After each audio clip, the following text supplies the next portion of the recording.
Okay, today on Shade to Sun, Transactional Analysis. Sounds of your freedom don't change like the seasons when shade turns to sun. When two become one, you follow your dreams. Alright, first before we begin, I want to explain an idea that's from a psychologist whose name is Dr. Paul. I forget his last name, but he goes by Dr. Paul. He's one of those guys who's too cool to kind of like Dr. Phil. Only this guy knows what he's talking about. He talks about this idea of observing ego. What observing ego means is when you are in a situation and you're not just on autopilot, but you actually mentally step outside of yourself and examine what you're doing. This can be very helpful, and it's very important to do this at times, particularly in times of stress, in times of conflict, or in times of transition, because it kind of gives you a monitor on yourself. And it would be impossible to do this all the time, but this is what I'm about to present is a model. The model is called the Transactional Analysis, that shows what ego states people are in and what ego state you are in. And the idea is, if you use observing ego, step outside of yourself, what you can do is you can say, am I behaving in the ego state that is best for this situation? And this is a very, very important thing, and I want to share a story with you too that about how I learned this. But first, let's just explain what these ego states are. The first one is the parent ego state, and it's designated with a P, and that is behaviors, thoughts, and feelings copied from parents or parent figures. So it's not literally your parents if you're raised by your grandmother or just have a mentor. These are behaviors that you copied from them. Then there's the adult ego state. And these are behaviors, thoughts, and feelings which are direct responses to the here and now. So this is just, I'm going to bastardize this. So anyone who's a professional psychologist watching this, I'm going to put this in phrases and verbiage that I am comfortable with in hopes of communicating this general idea more than be exacting about it. What I want to come across as, this is going to be feasible. So this adult ego state is basically, for all intents and purposes, being an adult, acting like an adult, having an awareness of the situation around you. And the third is the child ego state. Behaviors, thoughts, and feelings replayed from childhood. These can be good or bad. I mean, and it's, once again, to put this in a really, really simplified context, it's allowing yourself to be a child or being affected by what happened to you in your childhood. This can be positive, in a playful way, or it can be negative, as in acting childish, throwing a fit, being angry over something rather than getting a grasp of the condition. And once again, the goal here is to understand these three states. And in a time of crisis or in a time of transition, use your observing ego to say, which of these three states am I in? And am I in the right state for this circumstance? Now, what's even more interesting is that when you interact with others, you can project that others are in one of these three states. Is this person acting out of a parental ego state? They're basically behaving in a way that they were taught, so that's how they're responding. This happens often, and if you can spot it, then you understand where that person's coming from. Are they in an adult ego state, aware of the present and what's going on and interacting in that manner? Or are they in a child ego state?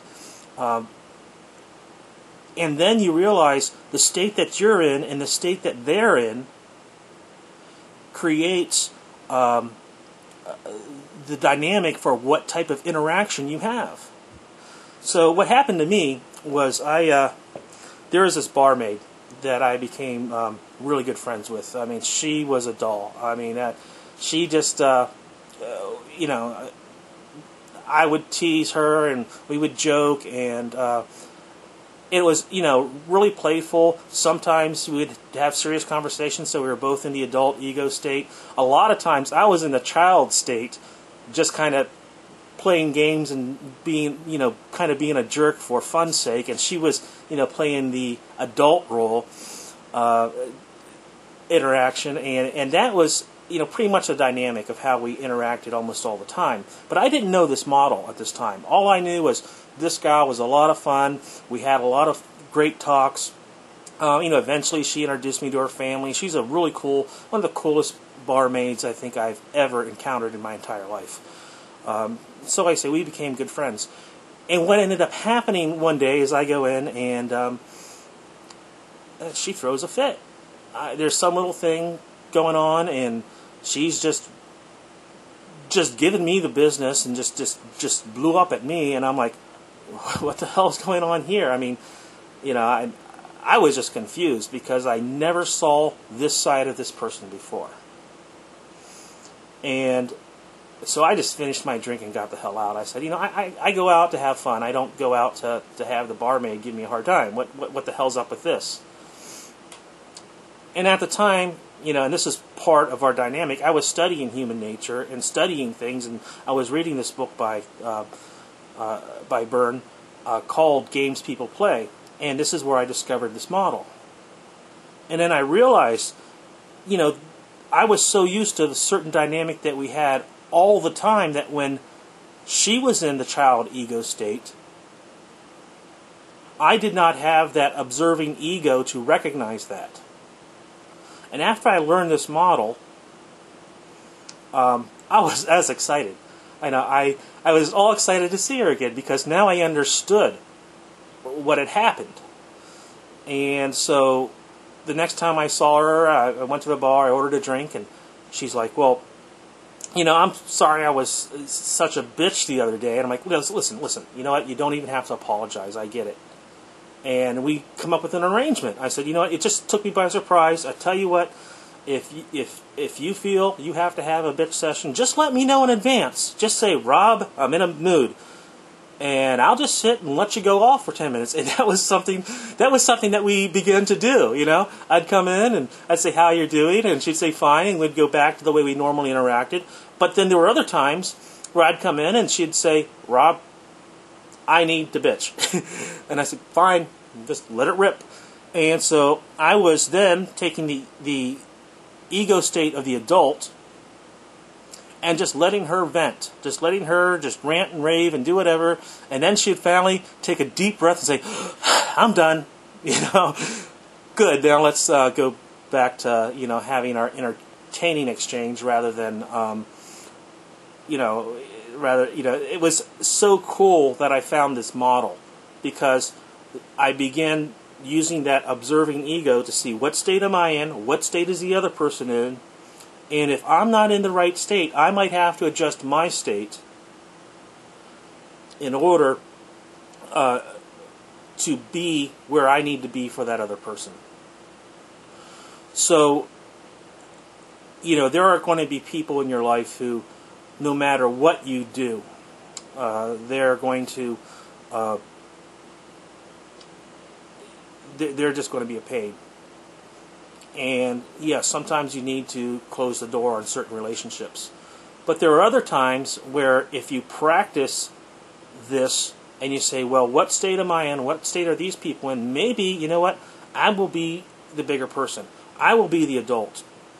And I will just, you know, if this person is not being sensible, or they're, you know, maybe having a bad day, or maybe they just don't share my perception of things, I'll just suck it up and say, well, okay, you're entitled to your opinion. I'm not going to push back because I know that if I do the pushing back thing, it will be a child-child interaction, and that's not good. But if I go to the adult ego state and say, I'm better than this,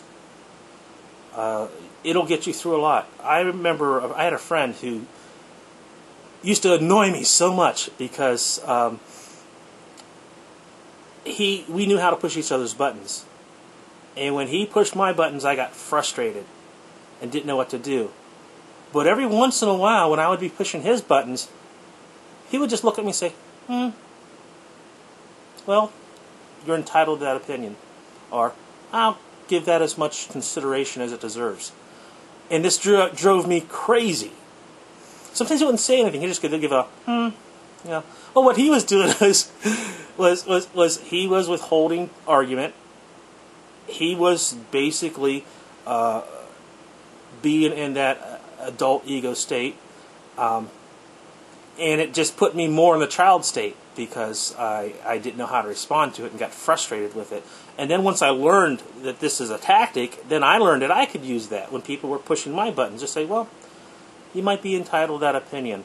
And it's surprising because if you're around people who know how to push your buttons and they know that they know how to push your buttons, they'll do this. So it's so powerful to just one day show up, and when they start pushing your button, say, well, that may be true, it may not be true. I'll just have to think about it. What normally happens when you do this, first of all, the person's surprised because they're used to you jumping to that child ego state. They're used to you reacting. But now, since you're empowered with observing ego and this transactional analysis model, you can say, this person's pushing my buttons. I'm going to automatically jump to adult ego state, and I'm going to respond in a way that is not entirely dismissive of what they say, but at least not reactionary. And what happens is the other person is usually so surprised by this, they don't know how to respond in return. And so they'll usually change the subject. And they'll usually move to topics that they are familiar with that have common ground. I've done this, I've seen this happen, it works like a charm. So, look at this model. There's lots of information on the internet about it. They go into much greater detail than I do. And it's just one of many tools in my arsenal for dealing with people. And since I've made a focused attempt at understanding such things, even though people complain that you can't put people into equations and you can't do this and that, you can't put human interaction into equations. No, this isn't about lowering the status of people to numbers. What it is about, it's about finding models for interactions that help you deal with people, knowing that these models are not the end-all and be-all of how you interact, but they are a guide. They are something that you can put into your bag of tricks and gain perspective. And ultimately, that's what these kinds of things are about. So you get the right perspective, you learn how to deal with people when they push your buttons, you know what state to be in, and you'll find out that your interactions with people go much better. Okay? Peace.